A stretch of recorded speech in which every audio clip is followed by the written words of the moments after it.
જય માતાજી મિત્રો, શીતલ ફેશનમાં આપ સૌનું સ્વાગત છે। તો આજે હું તમને શીખવીશ કે આપણે સિલાઈ મશીનમાં નીચે દોરાની સિલાઈ લગાવી ત્યારે ઘૂઘરી આવતી હોય કાપડમાં, તો આપણે સિલાઈ મશીનનું સેટિંગ કઈ રીતે કરવું। તો જુઓ, ઉપરથી આપણી પરફેક્ટ સિલાઈ હોય છે અને પાછળ આ રીતે ઘૂઘરી આવતી હોય છે। તો આનું સેટિંગ આપણે કઈ રીતે કરવું, કોઈ કારીગર બોલાવવાની જરૂર નથી પડતી, આપણે ખુદથી આપણે જાતે જ કરી શકીએ છીએ સેટિંગ। તો ચલો હું બતાવું કે આપણે કઈ રીતે સેટિંગ કરવું। તો જો હું પહેલાં છે ને સિલાઈ લગાવીને બતાવું તમને।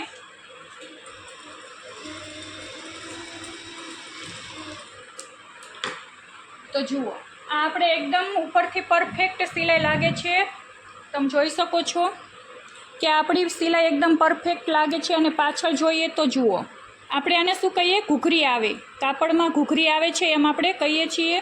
તમે શું કહેતા હોય એ તો કમેન્ટમાં મને જણાવજો। હું તો એમ જ કહું છું કે કાપડમાં ઘૂઘરી આવે છે। તો આપણે મશીનનું સેટિંગ કઈ રીતે કરવું, તો એકદમ સહેલું છે, કોઈ કારીગર બોલાવવાની જરૂર નથી આપણે। તો ચલો હું તમને બતાવું કે એ સેટિંગ આપણે કઈ રીતે કરવું।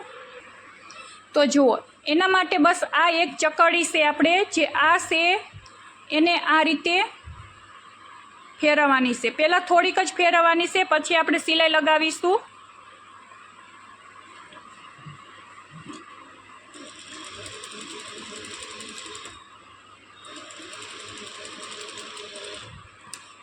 તો હવે આપણે પહેલાં ચેક કરીશું કે આપણી બીજી સિલાઈ પરફેક્ટ આવી કે નહીં એમ। તો જુઓ, આપણે થોડું એવું ઇશારાથી સેજ અમથું ચકડી ફેરવી એટલે થોડો ઘણો ફેર પડ્યો છે। તો હજી આપણે એકદમ સરખી સિલાઈ નથી થઈ, તો હજી આપણે થોડું એવું સેટિંગ કરીશું। એક સાથે જાજુ નથી ફેરવવાનું, આપણે થોડું અમથું જ આ રીતે ઇશારામાં જ ફેરવવાનું હોય છે, તમે જોઈ શકો છો। આમ ફેરવવાનું છે, કઈ બાજુ, આ બાજુ, આ બાજુ નથી ફેરવવાનું, ચકડીને આપણે આમ ફેરવવાની છે। જુઓ, થોડી એવી ફેરવી, હવે તો જો આપણે ચકડું થોડું એવું ફેરવી લીધું છે, અને હવે આપણે પાછી સિલાઈ લગાવી જોઈશું કે આપણી સિલાઈ પરફેક્ટ આવી છે કે નહીં। 3 સિલાઈ મારી, 3 એ 3 આપણી ઘૂઘરી જ આવે છે હજી।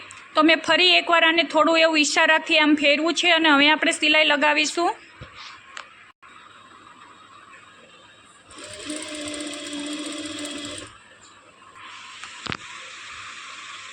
તો જુઓ, આપણે આ ચોથી સિલાઈ લગાવી અને આપણે જોઈ લેવાનું છે આ રીતે। જુઓ, તો હવે આપણી સિલાઈ એકદમ પરફેક્ટ આવી છે, તમે જોઈ શકો છો।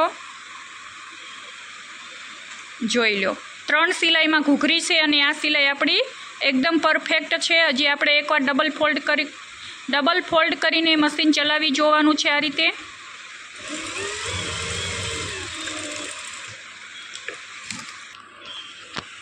તો જુઓ, એકદમ પરફેક્ટ સિલાઈ આપણી આવવા માંડી છે હવે બંને બાજુ। તો બસ કંઈ નથી કરવાનું, જ્યારે પણ સિલાઈમાં ઘૂઘરી આવતી હોય તમારે તો શું કરવાનું છે, અને આ રીતે ઇશારામાં થોડું એવું આમ ફેરવવાનું છે, બસ ખાલી થોડું એવું થોડું ફેરવતું જવાનું છે। એક હારે આપણે વધારે નથી ફેરવી લેવાની આખી ચકડી, તો વધારે સિલાઈ ફિટ થઈ જશે, તો કાપડ આપણું ખેંચાવા કરશે, આ રીતે ક્રીજ પડવા કરશે, વધારે ફિટિંગ કરી લેશો તો એટલા માટે આપણે થોડું ફેરવીને મારતું જવાનું છે અને ચેક કરતું જવાનું છે। તો તમને મારો આ વિડીયો કેવો લાગ્યો કમેન્ટ કરીને જરૂરથી બતાવજો, અને મારા વિડીયો જોવા તમને ગમતા હોય તો લાઈક, કમેન્ટ અને શેર જરૂરથી કરજો। જય માતાજી બધાને, બાય બાય।